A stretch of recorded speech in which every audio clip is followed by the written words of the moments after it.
Seja bem-vindo ao canal Informação Cristã. Antes de continuar, deixe um like e inscreva-se no canal para continuar recebendo novos vídeos. Muito obrigado e que Deus te abençoe.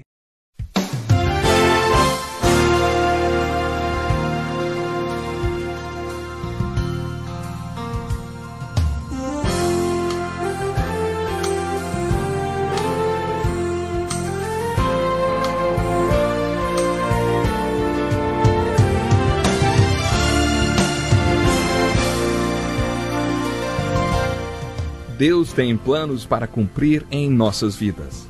Essa é a mensagem de toda a Bíblia, e é isso mesmo que estamos estudando aqui no Encontro com a Palavra, escrito pelo pastor Dick Woodward e narrado pelo pastor Edson Bruno. Fique atento a mais um programa que o Ministério Cooperativo Internacional leva a você. Com você agora, pastor Edson Bruno.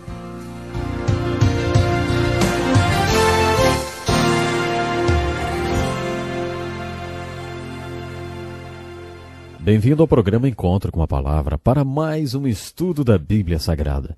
O nosso objetivo é analisar a Bíblia toda. Já estudamos até o livro de Juízes, que é o 7º livro da Bíblia. Abra sua Bíblia no livro de Juízes e acompanhe comigo mais esse estudo. O livro de Juízes compreende um período de 400 anos na história dos hebreus. É muita história.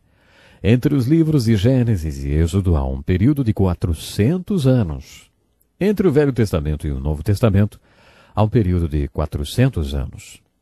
O livro de Juízes sozinho cobre outro período de 400 anos. O livro de Josué começa com a morte de Moisés e a chegada de Josué na liderança do povo de Israel. O livro de Juízes começa contando a morte de Josué e a falta de liderança que seguiu a sua morte. Josué não treinou ninguém para substituí-lo na liderança.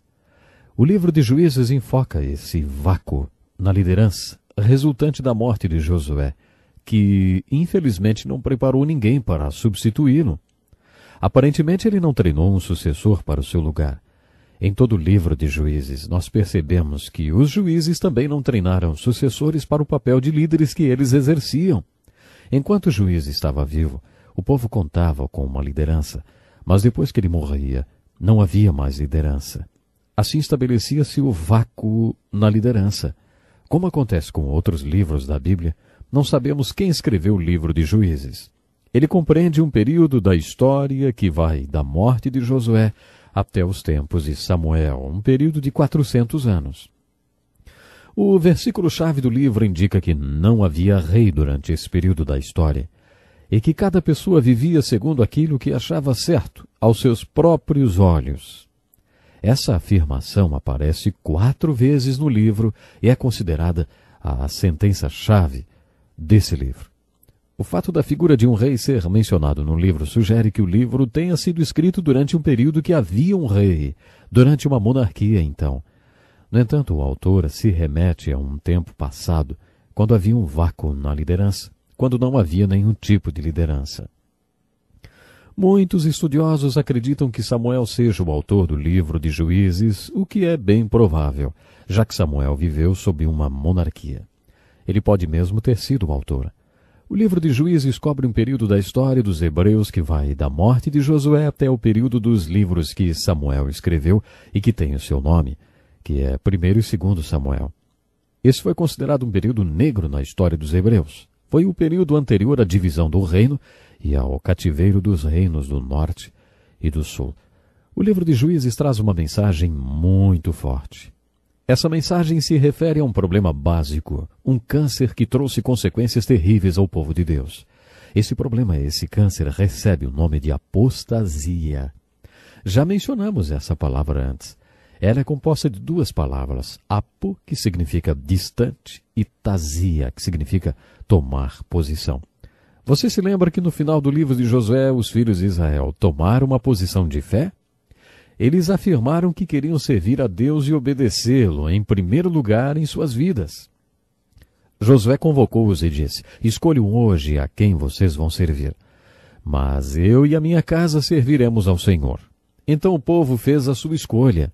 Nós também serviremos ao Senhor. Eles também tomaram essa posição. A apostasia é simplesmente isso. Você tomar uma posição como os filhos de Israel fizeram no final do livro de Josué e mais tarde tomar uma posição contrária, ou seja, posicionar-se longe, distante daquela posição anterior. Isso é apostasia. No livro de Juízes, eles entraram nesse ciclo de apostasia 7 vezes. Gostaria de ilustrar esse ciclo da história que repetiu-se 7 vezes no livro de Juízes com um relógio. Às 12 horas, os filhos de Israel decidiram servir e obedecer a Deus em primeiro lugar em suas vidas. Mas, a 1 hora, eles cometeram apostasia. Eles se afastaram daquela posição que tinham tomado no final do livro de Josué. Depois de se afastarem daquela posição original de servir e obedecer a Deus em primeiro lugar em suas vidas, eles começaram a viver o terrível banquete de consequências que a apostasia sempre traz. Eles passaram a viver na corrupção moral. Às 3 horas, eles desenvolveram também a corrupção política. E mais tarde, às 4 horas desse ciclo, Deus levantou um inimigo. Poderia ter sido os cananeus, os midianitas ou os moabitas, mas Deus levantou um inimigo muito mais forte. Deus tentou avisar o povo, mas eles não quiseram ouvir a Deus. Às 5 horas houve uma guerra e eles foram vencidos por esse inimigo que Deus tinha levantado. Depois de terem sido conquistados nessa guerra, o povo de Deus atinge o ponto mais baixo do ciclo às 6 horas. Nessa hora, eles estavam derrotados. Aqueles que não foram mortos tornaram-se escravos. Eles foram escravos por diferentes períodos, algumas vezes durante 7 anos e em outras vezes durante 8 anos. Houve períodos de escravidão que duraram até 40 anos quando eles foram escravizados pelos filisteus. Depois de viverem sobre a escravidão, eles se voltavam para Deus. Às 7 horas, eles clamaram a Deus e às 8 horas se arrependeram. E às 9 horas, passaram por um reavivamento espiritual. Depois da oração, do arrependimento e do reavivamento espiritual, às 10 horas, Deus levantou um juiz. Esse juiz tornou-se o libertador. Às vezes era chamado de Salvador. Às 11 horas, da mesma maneira como Moisés os libertou do Egito, esses juízes ou salvadores libertaram o povo de Israel do inimigo que os tinha conquistado. Nós lemos isso no livro de Juízes 6 ou 7 vezes. Eles voltavam às 12 horas, novamente no topo do ciclo, quando Deus ocupava o primeiro lugar em suas vidas. Eles estavam servindo e obedecendo a Deus então. O povo de Israel viveu diferentes períodos de paz, quando tudo estava bem, porque o juiz exercia o seu ministério sobre o povo e os levava a buscar a Deus.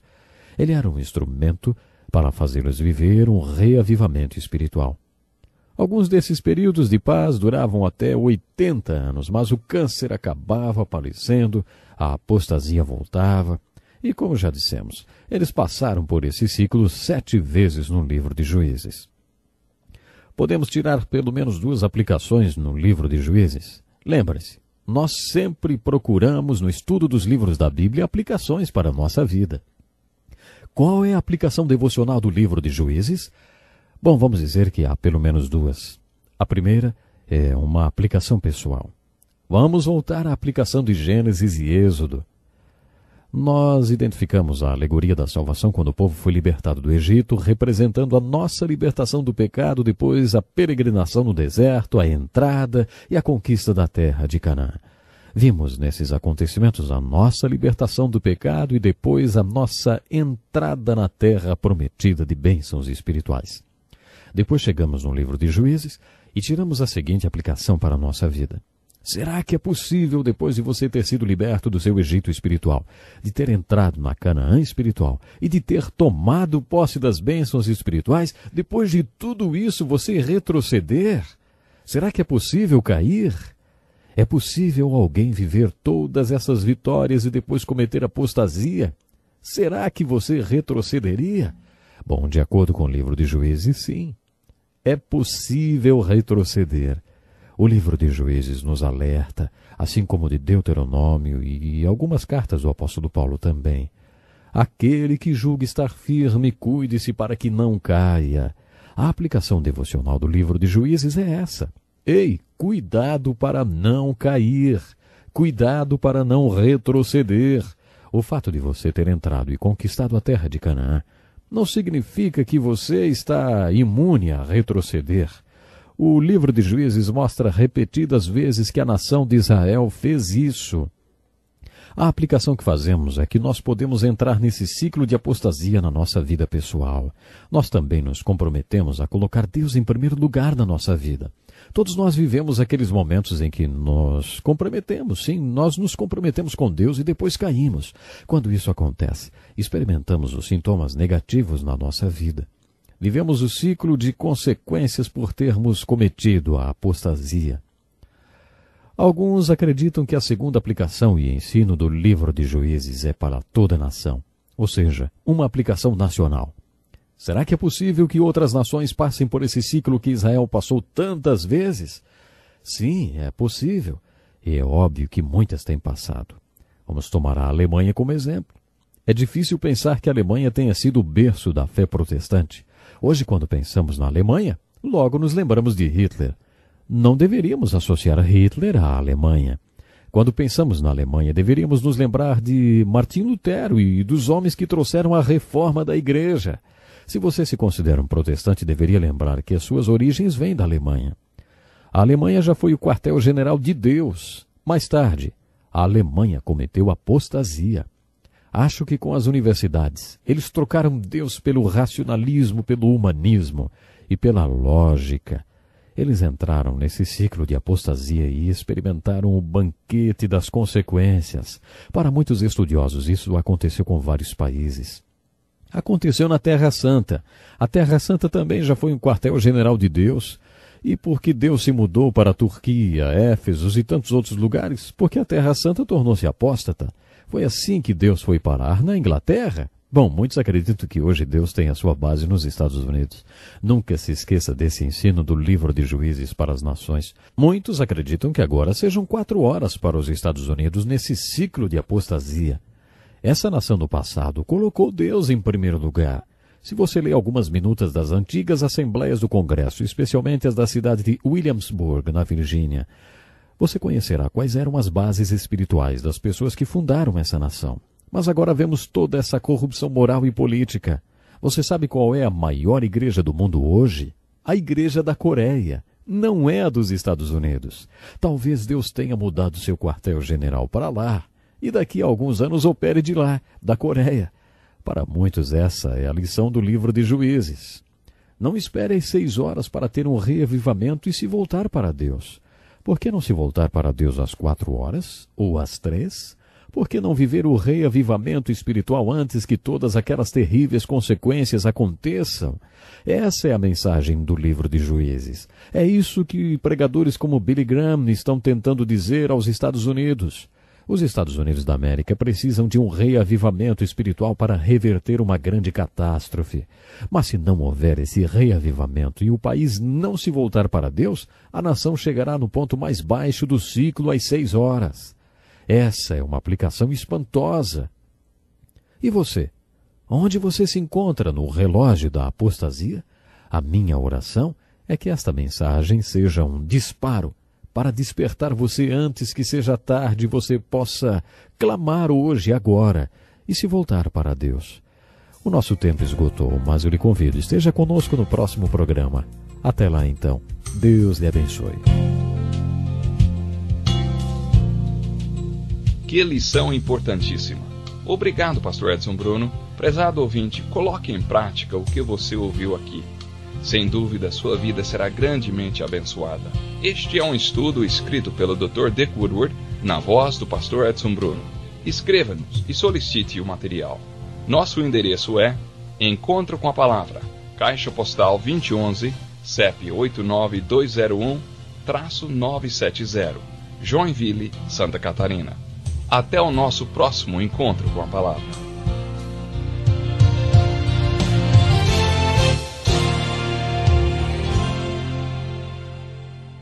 Obrigado por ter assistido um vídeo do nosso canal Informação Cristã. Esperamos que ele tenha edificado a sua vida e também da sua família. Pedimos que por favor se inscreva no nosso canal, dê um like e compartilhe esse vídeo para o maior número de pessoas, para que elas também sejam edificadas e alcançadas pela palavra do nosso Deus.